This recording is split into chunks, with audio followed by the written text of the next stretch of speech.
Hacker here. Welcome to the OT Life Hacker channel. Now you are here for what are the timer secrets we are going to share, right? So we are going to go into some additional strategies you can pair with and tips to get the most out of using the timer for transitions. What are transitions? Great question. That also means you haven't checked out my other videos on transitions, but that's okay. No, just kidding. They will be in the description box, so check that out. Thanks. So, what are transitions? Transitions are the ability for the child to switch between activities, whether it's an activity they like, don't like, or like and like, don't like and don't like. So this can be switching from homework to playing outside, switching from playing outside to doing homework, switching from something they really like to do and don't care so much to do, but mom and dad or my caregivers, they say, I gotta do it. And how do they handle? Are they able to easily transition? As in, are they able to switch from playing outside to doing homework with ease, no problems?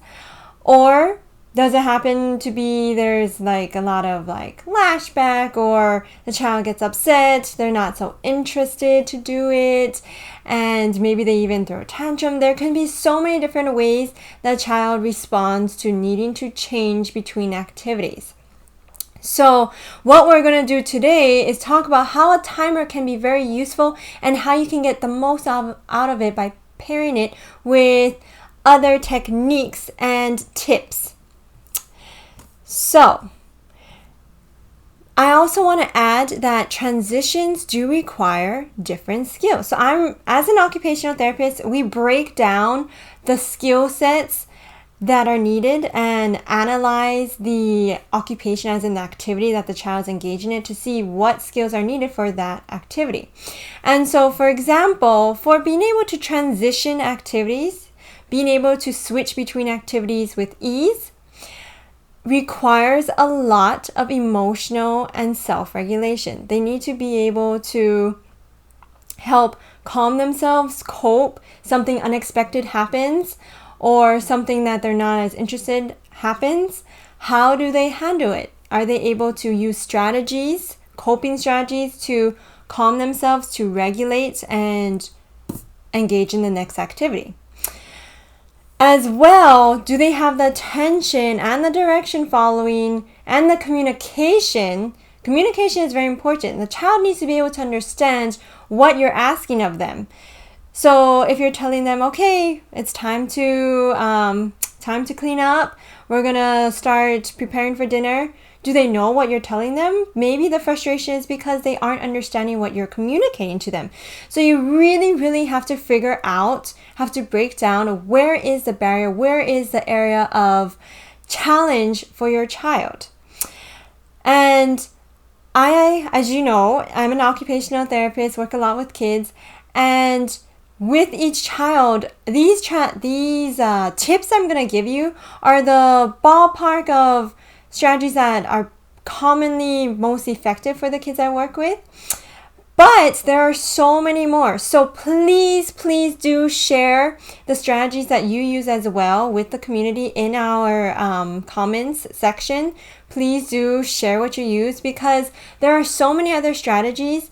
And when I said this is the ballpark of the general, general best that works for the kids that I work with, when I say that, I don't mean I just like put it out there and use it. I tailor it to the child's strength. So this is of the utmost importance. If you are going to watch this video and take tips from it, make sure that you recognize that these strategies may not work for everyone, because each child is so dang unique. They are so unique and so gifted. That's one of the brilliance of us being in this lifetime, right? We have so many different skill sets and strengths, and we need to identify that for the child. As an occupational therapist, you look at their strengths, you look at their skill sets, again, strengths, right? As well as areas that could be worked on. And then you also look at the areas specifically that they're challenged with within transitions. And then you break it down further to see, okay, what is being challenged. So if you're finding that you really could benefit from more help, more like support, of course, on an individualized level, seek out that professional help from a therapist, from resources that you can find in your community. And if you are interested in using these resources that I'm sharing here, make sure you tailor it to your child's specific areas of strengths, needs, interests, what works for you, what works for them. All right, so we are going to get into it. I'm going to switch my camera over to the screen so that you can see the awesome resources that I made for you guys. So these resources, of course, they are going to be available for all of you guys to use. It will be in the description box below. See that link? And you can feel free to use it for your child. But again, make sure that you tailor it to their specific talents, needs, interests, all of that. And know that it may not work in the way that you expect it to, because again, you have to be cognizant and aware of their interests and be creative in adapting it to your child's needs. And if you need that extra help, again, go seek that extra help, extra support. All right. So, last thing before we switch over, of course, so as I mentioned, I'm going to be providing these resources. They are absolutely free. It does help so much if you guys can like and subscribe if you're going to use these, or you, of course, love the video. Yay! Please do like and subscribe and subscribe and subscribe. Yes, subscribe is so important, please, guys, because then it raises awareness to other people that these resources are out here, and so more people can get access to the resources. So please do like and subscribe, and of course, share. That's another way to get it out there too. All right, let us get started. And of course, if you have questions, write in the comments below. OT Life Hackers Timer Secrets. So this is a chart I made so that it's easier for you to access and use. As I present on it, as I share about it, I am going to break it down in this way. So the one that you're going to see available for you is the chart, and this is as we present it. So the first one is give options. For example, offer, do you want 3 minutes or 4 minutes? It's always better to have a child make the choice if they can, because this is getting their involvement. This is getting their participation. The more we are involved and participate, the more that we feel like we're part of it, and that we have the autonomy, we have the self-efficacy to be able to do things more and more on our own, including managing an activity. And this can be used for preferred and non-preferred activities, letting them choose the timer. Do you want 3 minutes or 4 minutes? Then number 2, let them set the timer. Now again, we said get their involvement as much as possible. If they are the ones setting the timers, they are seeing how much time they have left. They are feeling like they're doing it themselves. And so again, it's a visual and it is participation. Then number 3, offer incentive or a reward activity. If you are trying this out in the beginning, especially if this is your first time trying this, as you get them used to it, as you build it into a routine for them, get their interest with something that will motivate them. If you are transitioning them from an activity they do not favor, like schoolwork or sitting activities, give them a few options to choose from for reward activities. For example, you can give them, if they are needing to finish their homework, you can give them the option that, okay, well, if we get through all of this, well, then we could do a little, like you could have them help choose what they want to do and like leave it completely free, or you can give some options like, we could do a little play on the swing, or we could do like a fine motor activity that they like, or something else that again, that is a strength of theirs that they would like, but that will not get them dysregulated. So not something that is totally free roaming. You don't want them to go too like on their own. You want the activity to have structure, because structure helps keep the body regulated as well.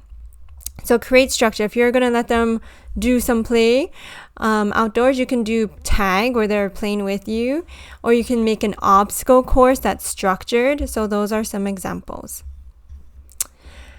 And then number 4, explain your expectations. This is called front loading. Give them the heads up of what is to come, what they should expect from the beginning. Again, this is called front loading. And this allows them not only their own autonomy for being able to like make decisions and cope as they go, but also it gives them the feeling of control, the feeling of predictability. They know what's to happen. And for example, if we have this many minutes to do the activity, then we will do da da da da. So you can give them those options and let your child, again, know what to expect. If you run into the challenge of the child, for example, going button happy and they want to press the button all the time, then you can also front load, give those expectations of what happens when they turn off the timer, for example. Number 5, they keep track. So again, this is another visual for them and allows them to monitor and know and have that sense of control that I have this much time left. How will I utilize it? And then number 6, give a time left warning. For example, you can say you have 1 minute left, you have 30 seconds left. You can do a countdown, 10, 9, 8, if it's 10 seconds left, so that they can predict and plan. So again, you're giving the predictability and helping them to plan accordingly, as well as giving them the opportunities to cope, because you're giving them those heads up that time is ending. That the activity is coming to a close. Their body is recognizing, oh, I gotta finish this or get this done. So they're organizing what they need to do. You're giving them the opportunities to organize, plan, and prepare to cope for the ending of the activity to come. Number 7, have the sound on for the alarm so that they can hear and be alerted to the timer going off. So yes, you'll have the visual, but you're also using the other sense of sound. So you're letting them hear. It's like a cause and effect. When timer runs out, the effect is the timer goes off, and they'll need to turn it off once you can do it once they finish cleaning up, or once the timer goes off, then they hit the timer and then they help clean up, or you can but you can clean up, and then also you can offer like a checklist, for example, for them to check off as you're transitioning the activity for them. It all depends what level they're at. And again, I cannot say this enough. Make sure you're going based off of what works for them. Find those tiny little strengths that they have. Build off of those. Number 8, close the activity. So in essence, the purpose of the timer is to help give closure to the activity so that they know the time is over, the activity is done, and it's time to clean up. So have them turn off the alarm themselves, and if they benefit from having songs or some sort of tradition for easing into the transition, go ahead. You can have a cleanup song, for example. You can do the clean up, everybody, everywhere. Or you can make your own cleanup song. You can say goodbye till we play again. Stuff like that. Get creative. No, I'm not a singer, as you guys know, but you don't have to be a singer to do this. Kids love just knowing that you're on their level, making it fun for them. So yes, in essence, you're also trying to make this activity fun for them to ease off into the next one, because you're one, getting down onto the level, and two, you're making it something that isn't like a task or a chore. It's just a preparation and ease into, okay, we have something else that's coming up. What's next? And as I've been saying, timer is important. But notice how, if you noticed, I talked about checklists, I talked about other visuals. And so timers may not be enough.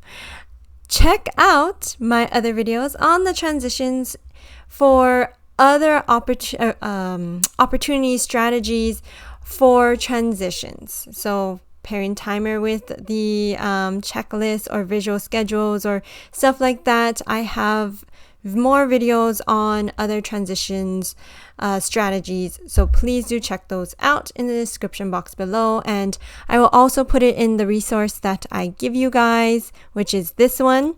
I will put it down in here so that you have access to it as well in there. All right, so we are all done. Those are the transitions that I wanted to talk about today. Again, there are so many more, and make sure that you are building off of your child's strengths. You tailor these to your child's specific areas of interest, needs, skills, and strengths, because it's not black and white. It really isn't. I mean, if it was, we wouldn't have therapists out here, such as myself. So make sure that you tailor it, you customize the strategies to your child's needs, and also explore. There are so many more, like I mentioned. So many more. You can check out my videos, and also please, if you have strategies that you have used yourself and found they work or they don't work as well, still share them with the community, because this is important for many others to be aware of. Like, maybe they can relate. Maybe it's like, oh, actually that didn't work for you, but it actually worked for me because my child is da da da da. So please don't hesitate to share strategies that have worked for you. All right, so I will see you guys later. Please, if you use these resources that I made, please do like, subscribe. I emphasize the subscribe, and share, because this is how we get these resources out for more people to use. So if you like them, if you found them useful, please do share it with others and subscribe. Thank you so much. Bye for now.